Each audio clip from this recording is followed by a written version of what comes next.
Assalamualaikum warahmatullahi wabarakatuh. Salam sejahtera untuk kita semuanya. Berjumpa kembali di pembelajaran fisika untuk kelas 11. Masih di bab keseimbangan benda tegar. Nah, sekarang subbab yang akan kita pelajari adalah konsep dinamika rotasi. Dinamika rotasi di sini yang akan kita pelajari adalah konsep gerak menggelinding. Nah, kalau kita bicara dinamika, yang namanya dinamika itu kan berarti bergerak ya. Bergerak tapi dalam perspektif rotasi. Nah, apa itu menggelinding? Nanti akan kita bahas selanjutnya. Sebelum kita membahas tentang gerak menggelinding, saya akan jelaskan dulu tentang tabel hubungan antara besaran translasi dan rotasi. Besaran translasi itu adalah besaran gerak lurus, bisa vertikal, bisa horizontal. Kalau horizontal berarti ke kanan ke kiri, kalau vertikal berarti ke atas dan ke bawah. Kemudian rotasi itu adalah berputar pada porosnya. Nah, ada 3 besaran yang akan saya bahas di sini. Yang pertama adalah kecepatan V. Kecepatan. Dalam gerak translasi lambangnya V. Maka dalam gerak rotasi itu disebut sebagai kecepatan sudut. Lambangnya adalah omega. Atau kadang-kadang orang menyebutnya jadi frekuensi sudut. Dulu kelas 10 pernah belajar tentang gerak harmonis. Pasti kalian sudah masih ingat ya. Frekuensi sudut itu adalah gerakan benda ketika bergerak harmonis atau berputar. Nah, hubungannya V itu sama dengan omega dikalikan dengan R. R itu apa? R itu adalah jari-jari. Jari. Nah, yang besaran yang kedua, percepatan. Percepatan. Maka dalam gerak rotasi namanya percepatan sudut. Alfa lambangnya.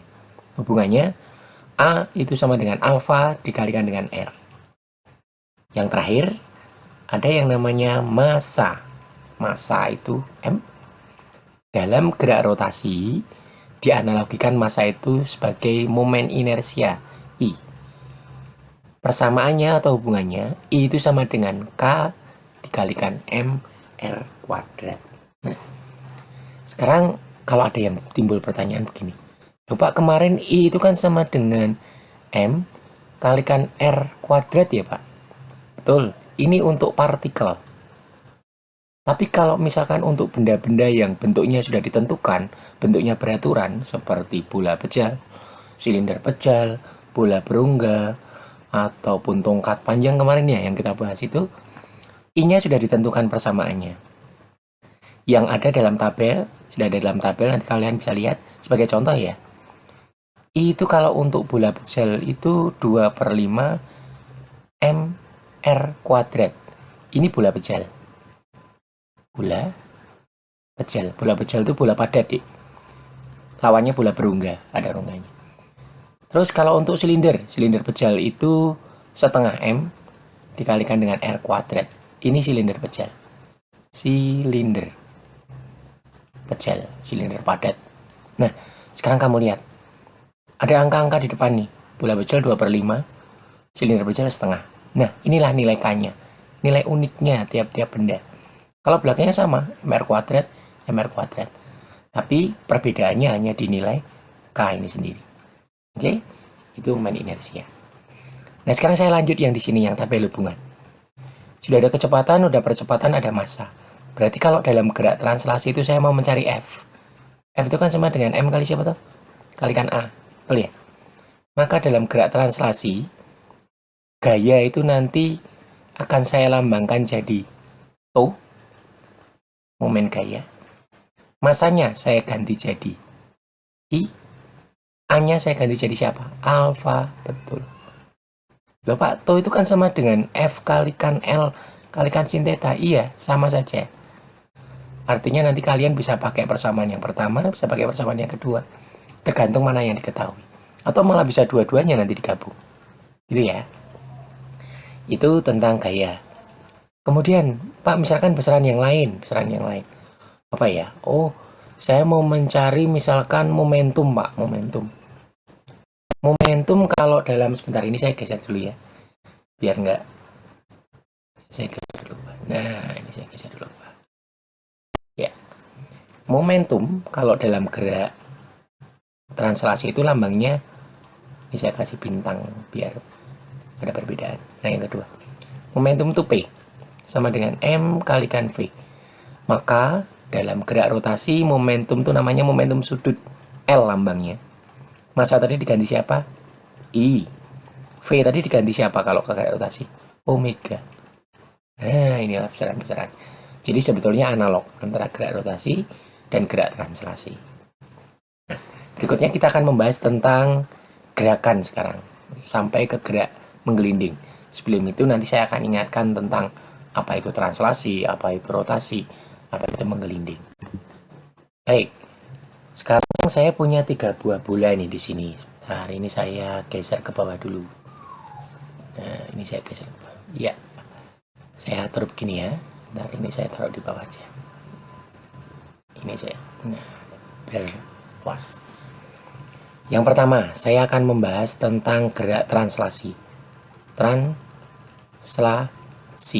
Gerak translasi itu gerak lurus, tadi saya bilang ya. Misalkan bola ini, bola atau silinder lah, monggo silakan. Misalkan bola ini saya kasih gaya ke arah kanan F. Dia akan bergerak kemana? Bergerak ke kanan Pak, searah gaya. Ini arah geraknya. Bergerak ke kanan. Dia hanya bergerak terseret aja, seret bergerak ke arah kanan. Hanya terseret saja, seret aja. Nah, kemudian yang kedua, kalau misalkan benda itu bergerak rotasi. Bergerak rotasi itu artinya dia hanya berputar. Nih, hanya berputar saja ke arah kanan saja. Tidak bergeser posisinya. Beda dengan yang pertama tadi, dia bergeser posisinya ke kanan. Tapi kalau rotasi tidak bergeser, hanya berputar saja ke arah kanan terus. Itu rotasi. Nah, kalau menggelinding Pak, menggelinding itu adalah gabungan 2 buah gerak, rotasi dan translasi. Syaratnya apa? Syaratnya di sini bidangnya harus kasar. Nah,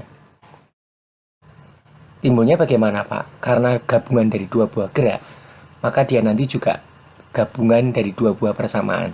Persamaan translasi dan rotasi. Sebagai contoh nanti seperti ini. Benda ini saya beri gaya F ke kanan. Gaya F ke kanan. Arah geraknya kemana? Oh, arah geraknya ke kanan Pak. Ini ke kanan sana. Karena lantainya kasar, berarti ada yang namanya gaya gesek. Gaya gesek itu arahnya selalu melawan arah gerak. Berarti kalau geraknya ke kanan, gaya geseknya pasti kemana? Ya pasti ke kiri sana dong. Nah, ini F gesek. Ya. Gitu ya. Nah, konsepnya nanti kita akan memakai 2 buah persamaan. Persamaan gerak rotasi dan persamaan gerak translasi. Kita bicara yang translasi dulu deh. Translasi. Masih ingat hukum 2 Newton? Dulu kelas 10. Sigma F itu sama dengan M kalikan A. Gaya sama dengan massa kali percepatan. Gitu ya. Ada 2 buah gaya di sini. Nah, perjanjiannya begini. Gaya yang searah gerak itu positif. Gaya yang berlawanan dengan gerak itu negatif. Berarti geraknya kemana? Ke kanan. Yang searah gerak siapa? F. Yang berlawanan siapa? F gesek. Berarti kita bisa pakai persamaan ini. F kurangi F gesek sama dengan M kalikan A. Nah, ini kita udah dapat 1 persamaan. Ya. Yang kedua, kita nanti akan membahas tentang gerak rotasinya. Rotasi. Jangan lupa, ini dia jari-jarinya R, benda ini masanya M. Nih, ini saya buat bagus. Nah, ini F gesek. Pak, ada 2 buah gaya. Momen gayanya masing-masing dihitung ya. Silakan, monggo dihitung. Ini sebagai poros ya, diingat titik pusat ini jadi porosnya. Oke, ini jadi porosnya. Nah, sekarang kita akan cari momen gaya oleh masing-masing gaya. Momen gaya oleh masing-masing gaya ini. Ada 2 buah gaya, F dengan F gesek. Nah, sekarang kita cari momen gaya oleh F dulu. Oke, tuh momen gaya oleh F. Pakai F kalikan L kalikan sinus theta. Nah, sekarang kamu lihat. Gaya F terhadap poros ada jaraknya tidak? Tidak ada. Kenapa? Karena F itu menembus poros. Nih. Maka karena dia menembus poros, melewati poros, F ini tidak akan menimbulkan momen gaya atau gerak rotasi. Tidak ada momen gayanya sehingga tidak menyebabkan benda itu bergerak rotasi. Kenapa Pak? Pembuktiannya bagaimana? Kamu lihat. Karena F dengan poros itu tidak ada jaraknya, maka L-nya sama dengan 0. Ketika L sama dengan 0, maka hasil perkalian ini nanti nilainya adalah 0. Oke. Nah, ini kita kesampingkan, sudah tidak ada. Oke, kita abaikan. Sekarang momen gaya oleh gaya gesek atau oleh F gesek. Kamu lihat. Gaya gesek itu ini, ya. Kita pakai persamaan F kalikan L kalikan sinus theta. F-nya saya ganti jadi F gesek gayanya. Jaraknya dari gaya gesek ke poros. Ini R ini. R. Sudah siku-siku kah dia? Sudah. Ini siku-siku.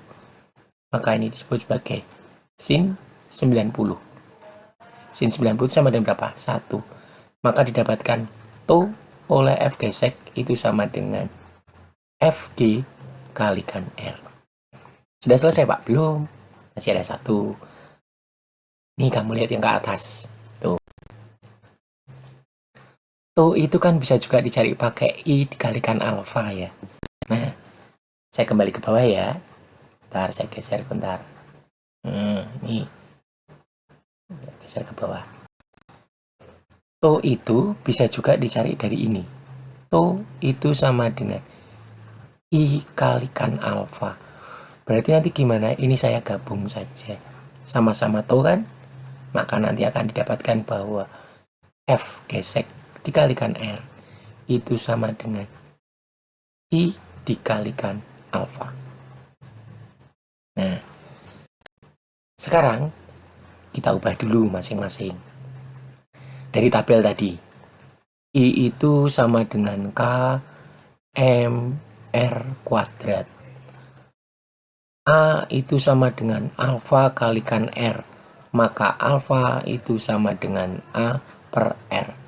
Yuk persamaan ini kita ganti jadi Fg kalikan R sama dengan K M R kuadrat. Alfanya diganti apa? A per R. Coret dulu. Seret. 1. Masih ada R1. Coret dengan ini. Habis R-nya. Maka kita dapatkan bahwa F gesek sama dengan K M A. Ini didapatkan persamaan yang kedua. Sekarang persamaan 1 dan 2 kita gabungkan.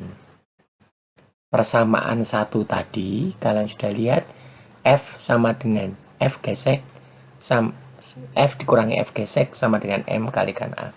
Saya tulis di sini ya. Kita gabungkan persamaan 1 dan persamaan 2. Maka didapatkan bahwa F min F gesek M kalikan A. Ini persamaan 1. Persamaan 2 F gesek sama dengan K M A. Ini persamaan 2. Substitusikan F gesek ke persamaan 1. Maka nanti akan diperoleh bahwa F dikurangi K M A itu sama dengan M A. Gabungkan yang punya subjek A semua dijadikan 1, maka kita dapatkan bahwa F sama dengan M A ditambah K M A. Tadi negatif, saya geser ke kanan jadi positif. Maka nanti F itu sama dengan, karena ada faktor M A semua di sini, saya keluarkan. Di sini didapatkan 1 plus K. Oke? Nah, kalau saya mau mencari percepatannya Pak, A itu sama dengan apa? F dibagi dengan M kali 1 plus K. Nah, inilah persamaan yang akan kita cari. Percepatan ketika benda bergerak menggelinding, gabungan antara gerak rotasi dan gerak translasi. F-nya itu harus diingat-ingat, konsepnya harus jelas. F ini adalah gaya yang menyebabkan benda bergerak. Menyebabkan benda bergerak. Kemudian M itu massa, K itu tadi nilai unik tiap-tiap benda. Bola pejal 2/5, silinder berjalan setengah. gitu ya. A ini adalah percepatan. Oke, mudah kan? Nah, selain nanti akan saya berikan contoh soal biar kamu lebih paham seperti apa tuh penggunaannya. Nah, oke, kurang ini ya. Ya, terima kasih. Assalamualaikum warahmatullahi wabarakatuh.